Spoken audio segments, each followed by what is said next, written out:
નમસ્કાર દોસ્તો, હું આજે તમારી સમક્ષ ખૂબ મહત્વપૂર્ણ મુદ્દો લઈને આવ્યો છું જે થોડા સમયથી ચર્ચામાં છે. એનું નામ છે સમાન નાગરિક સંહિતા યુનિફોર્મ સિવિલ કોડ. પ્રિલિમ્સમાં તેની ઉપયોગિતા છે, મેઇન્સમાં અને ઇન્ટરવ્યુમાં તેની ખૂબ ઉપયોગિતા છે. 5 સ્ટાર તરીકે મેં એને અહીંયા ઇન્ડિકેટ કર્યો છે. મિત્રો, હું તમને એક બીજી બાબત જણાવું. હવે જે નેક્સ્ટ વિડીયો હું બનાવવાનો છું તે મારા મિત્ર નિશિતભાઈએ સજેસ્ટ કર્યું છે. આપણે 5 રાજ્યોની વિધાનસભાની જે ચૂંટણીઓ આવી રહી છે, તો ચૂંટણી પંચને લગતા તમામ જે મુદ્દાઓ છે એને આવરી લઈને આવતો વિડીયો હું બનાવવાનો છું. દોસ્તો, હું આ વિડીયો ગુજરાતીમાં જે સ્પર્ધાત્મક પરીક્ષાઓની તૈયારી કરે છે તેવા ઉમેદવારોને મદદરૂપ થવા માટે બનાવું છું. તો તમને જો યોગ્ય લાગે તો તમારા મિત્રોને શેર કરજો, આ ચેનલને સબસ્ક્રાઈબ કરજો અને બાજુમાં જે બેલ આઇકોન છે તેને પ્રેસ કરજો, જેથી કરીને નવા જ્યારે વિડીયો આવે તો આપને અપડેટ મળી જાય. હવે આપણે મુદ્દા ઉપર આવીએ. આ મુદ્દો આપણે સામાન્ય અભ્યાસક્રમ પેપર 2માં પોલિટી વિષય સાથે સંકળાયેલો છે. યુપીએસસીમાં આ મુદ્દાને લઈને જે અભ્યાસક્રમ છે એ આવી રીતનો છે: Indian constitution, historical underpinnings, evolution, features, amendment, significant provisions and basic structure. જ્યારે આપણે જીપીએસસીમાં ભારતનું બંધારણ અને તેની મુખ્ય લાક્ષણિકતાઓ, આ મુદ્દામાં આ ટોપિક કવર થશે. હવે આપણે જોઈ લઈએ કે આપણે આ વિડીયોમાં કઈ કઈ બાબતો કવર કરશું. સૌપ્રથમ તો આ ચર્ચામાં કેમ છે એનું બેકગ્રાઉન્ડ, ત્યારબાદ યુનિફોર્મ સિવિલ કોડ એ શું છે એ જાણીશું, અને status of personal law in India. આ પર્સનલ લો શબ્દ તમારા માટે નવો હશે. આગળ આ બધી બાબતોની ચર્ચા આપણે કરીશું, તમે ચિંતા ન કરશો. ત્યારબાદ છે debates around uniform civil code. એની જરૂરિયાત શું છે, તેના ફેવરમાં અને તેની અગેન્સ્ટમાં આર્ગ્યુમેન્ટો કઈ કઈ છે, તેને અમલીકૃત કરવામાં કઈ કઈ મુશ્કેલીઓ સામે આવી શકે છે, તો અને છેલ્લે કન્ક્લુઝન. સૌપ્રથમ આપણે એ જાણી લઈએ કે આ મુદ્દો હાલ ચર્ચામાં કેમ છે. તાજેતરમાં જાન્યુઆરી 2022માં કેન્દ્ર સરકારે દિલ્હી હાઈકોર્ટમાં કહ્યું કે હાલ દેશમાં યુનિફોર્મ સિવિલ કોડ લાગુ કરવાની તાતી જરૂરિયાત છે. એટલા માટે આ મુદ્દો ફરીથી ચર્ચામાં છે. હવે આપણે એને લગતી બીજી બાબતો પણ જાણી લઈએ.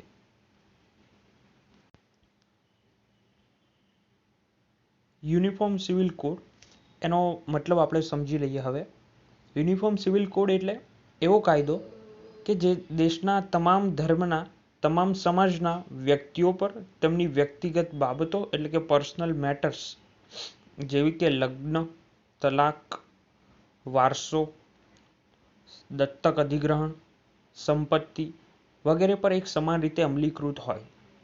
અહીંયા ખાસ ધ્યાન આપવા જેવી બાબત છે તમામ ધર્મના અને તમામ સમાજના વ્યક્તિઓ.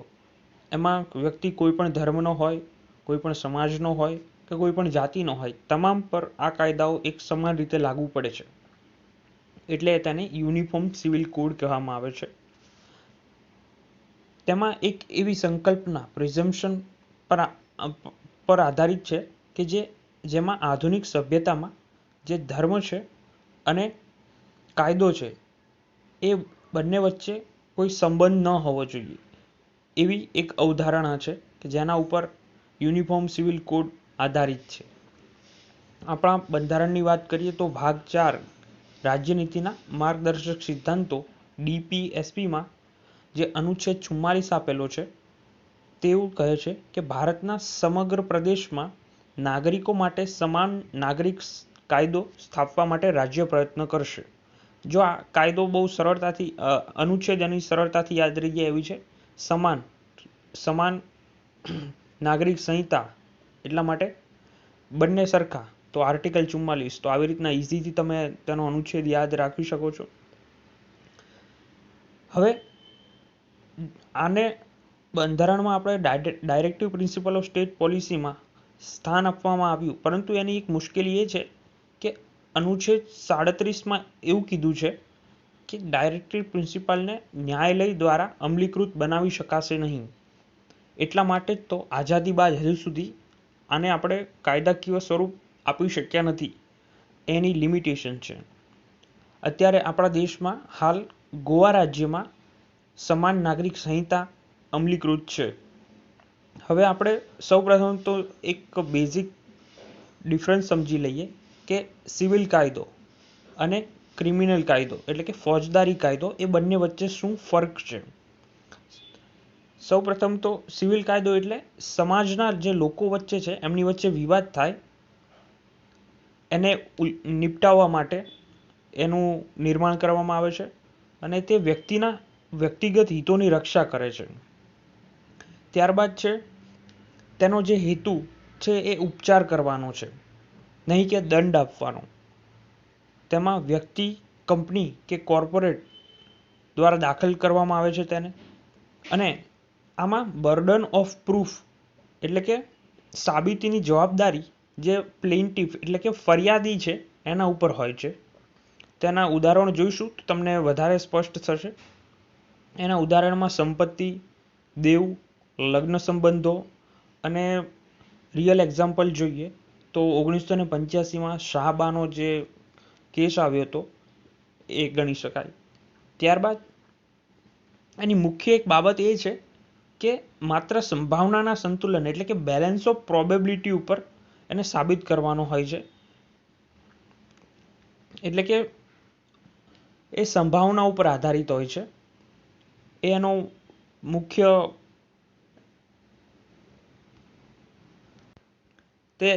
તેની મુખ્ય બાબત છે. હવે આપણે ફોજદારી કાયદા વિશે માહિતી મેળવી લઈએ. ફોજદારી કાયદો એ સમાજની રક્ષા માટે અને કાયદો અને વ્યવસ્થાની જાળવણી માટે હોય છે અને તેમાં અપરાધીને દંડ આપવાનો હોય છે. આ જે કાયદાઓ છે એ સમાજની વિરુદ્ધ થાય છે એવું માનીને એની કાર્યવાહી કરવામાં આવે છે. તેનો હેતુ છે અપરાધીને દંડ કરવાનો અને તે સરકાર દ્વારા દાખલ કરવામાં આવે છે. અને તેના ઉદાહરણો છે જઘન્ય કૃત્ય એટલે કે સિરિયસ ક્રાઇમ્સ ઓફેન્સીસ જે છે, ચોરી, ખૂન, લૂંટફાટ, બળાત્કાર અને 2012નો જે નિર્ભયા કેસ છે એ બધા ફોજદારી કેસના ઉદાહરણ છે. ત્યારબાદ તેમાં મુખ્ય બાબત એ છે કે કેસો જે છે એ વ્યાજબી શંકા બહાર સાબિત થવા જોઈએ. એટલે must be proven beyond reasonable doubt. એમાં કોઈ ડાઉટ ના હોવો જોઈએ. એ તથ્યો પર, ફેક્ટ ઉપર આધારિત હોય છે, નહીં કે પ્રોબેબિલિટી સંભાવના ઉપર આધારિત હોય છે. આ બંને વચ્ચે મુખ્ય ફરક સમજાવી દીધો છે. હવે આપણે આગળનો મુદ્દો ચર્ચા કરીએ. સૌપ્રથમ એની પૂર્વ ભૂમિકા આપણે જોઈ લઈએ. બ્રિટિશ કાળમાં ફોજદારી કાયદા તમામ નાગરિકો માટે સમાન હતા, પરંતુ દીવાની કાયદા જે આપણે ચર્ચા કરી કે શું ફરક છે દીવાની અને ફોજદારી કાયદા વચ્ચે, એ વિવિધ ધર્મો માટે અલગ હતા. આઝાદી બાદ બંધારણ સભામાં પણ યુનિફોર્મ સિવિલ કોડ માટે ચર્ચા કરવામાં આવી હતી, પરંતુ એક સહમતિ ન બની. એટલા માટે જ આપણે એને ભાગ 4 ડાયરેક્ટિવ પ્રિન્સિપલ ઓફ સ્ટેટ પોલિસીમાં સ્થાન આપ્યું. આપણે આર્ટિકલ 37 ભાગ 4 અંતર્ગત છે એના વિશે પણ ચર્ચા કરી કે જેમાં કહેવામાં આવ્યું છે કે આ કાયદાઓને ન્યાયાલય દ્વારા અમલીકૃત બનાવી શકાશે નહીં. તેની મર્યાદાના કારણે યુનિફોર્મ સિવિલ કોડ આજ દિન સુધી અમલીકૃત કરાઈ શક્યો નથી. આઝાદી બાદ હિન્દુઓ માટે દીવાની કાયદાઓ બનાવવામાં આવ્યા અને કોડિફાઈડ એટલે કે સંહિતાબદ્ધ કરવામાં આવ્યા કે જેમાં જે 4 ભાગમાં છે.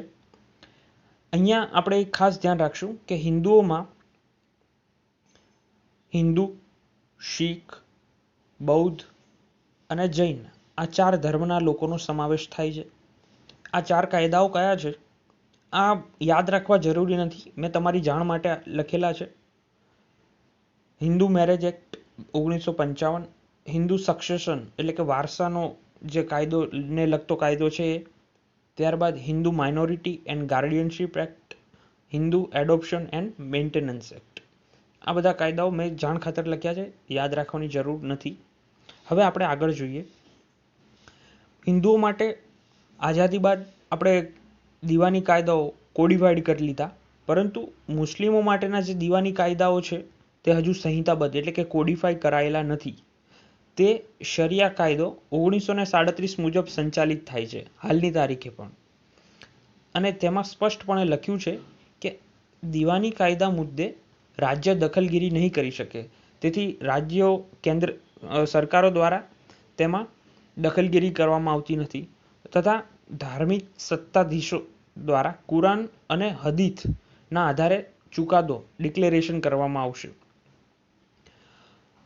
તેવો જ કિસ્સો ખ્રિસ્તી અને યહૂદીઓમાં પણ છે, તેમના માટે પણ અલગ દીવાની કાયદાઓ છે. હવે દરેક ધર્મના લોકો માટે અલગ અલગ દીવાની કાયદાઓ છે, એટલા માટે એને કોડિફાઈ કરવાની જરૂર છે. ત્યારબાદ હવે આપણે યુનિફોર્મ સિવિલ કોડની શું જરૂરિયાત છે એના વિશે ચર્ચા કરીએ.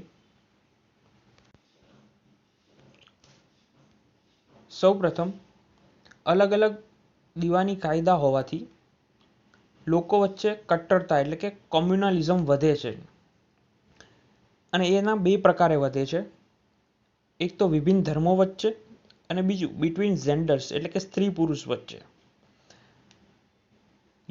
યુનિફોર્મ સિવિલ કોડ જો આવશે તો સ્ત્રીઓને સમાનતાનો દરજ્જો પ્રાપ્ત થશે, અને તેમાં તેમના ધર્મને ધ્યાને લેવામાં આવશે નહીં.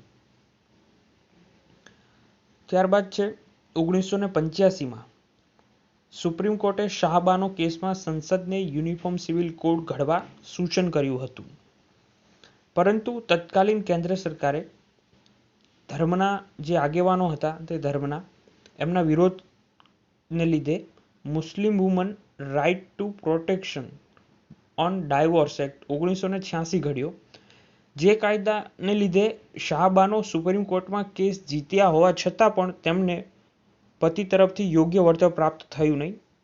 અને ત્યારબાદ 2017માં સાયરાબાનો કેસમાં સુપ્રીમ કોર્ટે ટ્રિપલ તલાકને ગેરબંધારણીય જાહેર કર્યું. દોસ્તો, આ બે કેસ છે એ યુનિફોર્મ સિવિલ કોડની જ્યારે ચર્ચા આવે ત્યારે મોસ્ટ આઈએમપી છે, તેને યાદ રાખવા અને જવાબમાં ટાંકવા, જેથી કરીને માર્ક્સ વધારે આવશે. હવે આપણે યુનિફોર્મ સિવિલ કોડની પક્ષમાં અને તેના વિરુદ્ધમાં દલીલો વિશે ચર્ચા કરીશું.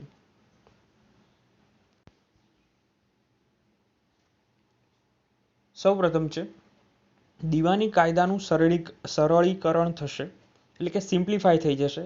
અલગ અલગ ધર્મો માટે અલગ અલગ કાયદા નહીં હોય, તમામ ધર્મો માટે સમાન કાયદો હશે, જેથી કરીને કાયદાની જટિલતા ઘટશે અને અતાર્કિકતા દૂર થઈ જશે.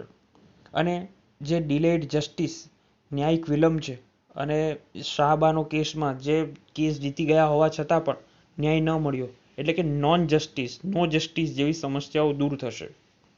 ત્યારબાદ છે પાકિસ્તાન, બાંગ્લાદેશ, તુર્કી, ઇજિપ્ત અને મલેશિયા જેવા દેશોમાં પણ યુનિફોર્મ સિવિલ કોડ અમલીકૃત છે.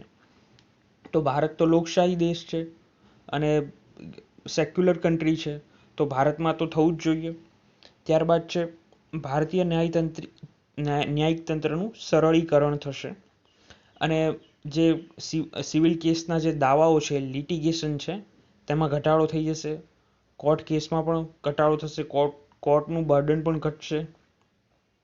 ત્યારબાદ છે રાષ્ટ્રીય એકતા, નેશનલ ઇન્ટિગ્રેશનમાં વધારો થશે, અને જે શોષિત વંચિત વર્ગો છે, સ્ત્રીઓ છે, લઘુમતીઓ છે, તેમનું સંરક્ષણ થશે. દેશની એકતા અને બંધુત્વ સોલિડારિટીમાં પણ વધારો થશે. ત્યારબાદ છે સેક્યુલર સમાજ, બિનસાંપ્રદાયિક સમાજનું નિર્માણ થશે, કારણ કે જે દીવાની કાયદા છે એ ધર્મથી અલગ હશે, અને આ રીતે ડીપીએસબીના જે અનુચ્છેદ 44 છે એની પૂર્તિ થશે. અને સૌથી મહત્વપૂર્ણ મુદ્દો લૈંગિક ન્યાય, જેન્ડર જસ્ટિસ સુનિશ્ચિત થશે. આપણે જોઈએ છીએ વિવિધ ધર્મોમાં સ્ત્રીઓને અન્યાય થતો હોય છે, તે દૂર થશે. હવે આપણે આ કાયદા યુનિફોર્મ સિવિલ કોડની વિરુદ્ધની દલીલો પણ ચકાસી લઈએ. સૌપ્રથમ છે સામાજિક અને રાજકીય મુશ્કેલી છે. યુનિફોર્મ સિવિલ કોડના નામે એવું થઈ શકે છે કે બહુમતીના કાયદાઓ લઘુમતી ઉપર થોપી બેસાડી શકાય છે. તેથી તેમની સંસ્કૃતિ પણ પ્રભાવિત થઈ શકે છે.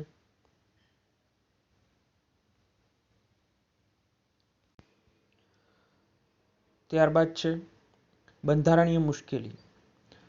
આપણા ભાગ 3માં મૂળભૂત અધિકારો આપવામાં આવેલા છે કે જે જસ્ટિફાયેબલ છે, એટલે કે ન્યાયતંત્ર દ્વારા તેને અમલીકૃત કરી શકાય છે. જ્યારે ભાગ 4 જે છે એ directive principal of state policy કે જે નોન જસ્ટિફાયેબલ છે. તો એના કરતાં એવું થઈ શકે કે ફંડામેન્ટલ રાઇટ કરતાં DPSPને આપણે વધારે મહત્ત્વ આપીએ, તો બંધારણીય મુશ્કેલી એક એ છે. ત્યારબાદ છે અનુચ્છેદ 25 અંતર્ગત કે જે મૂળભૂત અધિકારો અંતર્ગત જ છે. તે વ્યક્તિને પોતાનો ગમે તે ધર્મ પાળવાની સ્વતંત્રતા આપે છે, તેનું પણ ઉલ્લંઘન છે. ત્યારબાદ અનુચ્છેદ 26માં વ્યક્તિ પોતાના ધર્મનું સંચાલન અને પ્રસાર કરી શકે છે એવી સ્વતંત્રતા છે, એનું પણ હનન થાય છે. ત્યારબાદ આર્ટિકલ 29 કે જે પોતાની સંસ્કૃતિ જાળવવાની સ્વતંત્રતા આપે છે. પરંતુ આ જે 3 મુદ્દાઓ છે તે મૂળભૂત અધિકારના જ અનુચ્છેદ 14 અને 15 સાથે ઘર્ષણમાં છે. તેથી આને તમે આવી રીતના કાઉન્ટર કરતી દલીલો પણ લખી શકો છો. ત્યારબાદ છે 2018માં લો કમિશનનો રિપોર્ટ આવ્યો હતો કે જેણે એવું દર્શાવ્યું હતું કે હાલની પરિસ્થિતિમાં યુસીસી જરૂરી પણ નથી અને ઈચ્છનીય પણ નથી. તો આ પણ એક સબળ અને વિરુદ્ધની દલીલ છે. ત્યારબાદ છે તમામ ધર્મોના લોકોને એક સાથે લાવીને સહમતિ સાધવી એ અઘરી પ્રક્રિયા છે. સાચી વાત છે. આપણા દેશમાં તમામ ધર્મના લોકોને એક સાથે લાવવા અને સહમતિ સાધવી એક અઘરી પ્રક્રિયા છે.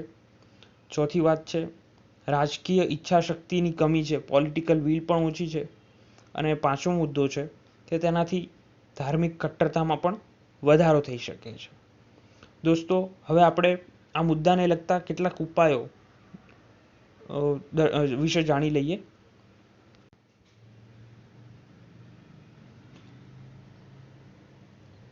સૌપ્રથમ છે યુનિફોર્મ સિવિલ કોડને તમામ ધર્મોના શ્રેષ્ઠ હિતો સ્વરૂપે આપણે અમલીકૃત બનાવવો જોઈએ.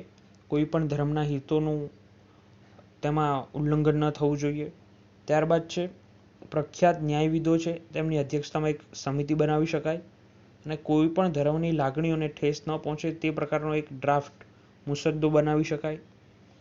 ત્યારબાદ છે એક પ્રગતિશીલ અને વિશાળ દ્રષ્ટિકોણ નાગરિકોમાં કેળવવો જોઈએ અને તે માટે આપણે અવેરનેસ પ્રોગ્રામ, સંવેદનાત્મક કાર્યક્રમ અને શિક્ષણની વ્યવસ્થા કરવી જોઈએ. ત્યારબાદ છે આ એક અતિ સંવેદનશીલ મુદ્દો છે. જો આની પહેલ ધાર્મિક સમૂહો તરફથી આવે તો તે વધારે ઈચ્છનીય છે. હવે અંતમાં આપણે આનો સાર જોઈ લઈએ. કોઈ પણ પ્રશ્નના અંતે સાર લખવો ખૂબ જરૂરી છે.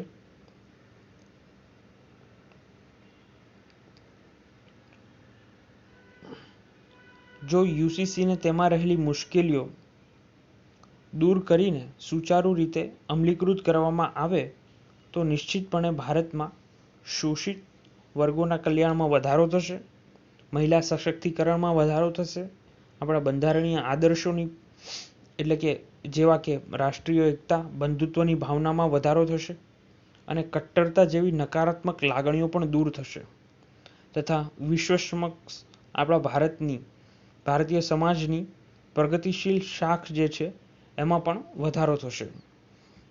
મિત્રો, યુનિફોર્મ સિવિલ કોડમાં જો તમે આટલા મુદ્દાઓ કવર કરશો તો તમને ચોક્કસથી સારા માર્ક આવશે.